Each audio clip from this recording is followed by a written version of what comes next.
నా చిట్టి చేతులు చక్కని రాతలు నేర్వలేదయ్యో, నా సంకల మేడితో సలిరువాలు దున్నినానయ్యో, నా సంకల మేడితో సలిరువాలు దున్నినానయ్యో.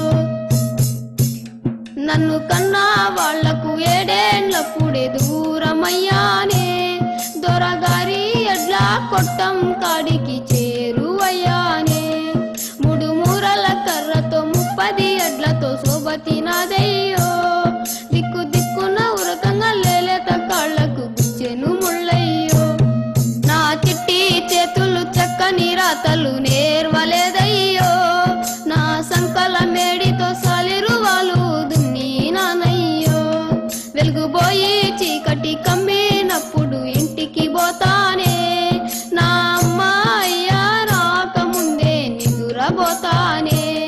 చుక్క గోకిన జాముకు ఎడ్ల గొట్టం సూరు కాడుంటా, తెల్ల వెలుగు వచ్చేటప్పుడు నీళ్ళ బావి కాడుంటా.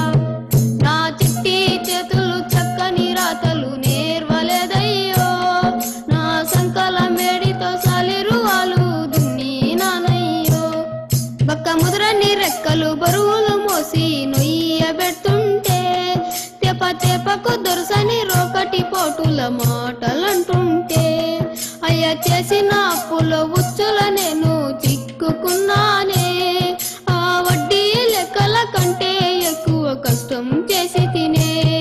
నా చిట్టి చేతులు చక్కని రాతలు నేర్వలేదయ్యో, నా సంకల మేడితో సలిరువాలు దున్నినానయ్యో. వాళ్ళ గుడ్లకు ఉలువలు పిండి పెట్టి ముద్దుగా చూస్తారే, కడుపు కాలిన నాకు గొడ్డు కారం ముద్దలు పెడతారే. చిన్న ఒళ్ళుకు చిల్లులు పడ్డా చొక్కా ఒక్కటున్నాదే, వాళ్ళ బిడ్డల ఒంటికి రంగుల బట్టలు రోజు మారేనే. నా చిట్టి చేతులు చక్కని రాతలు నేర్వలేదయ్యో, నా సంకల మేడితో సలిరువాలు దున్నినానయ్యో.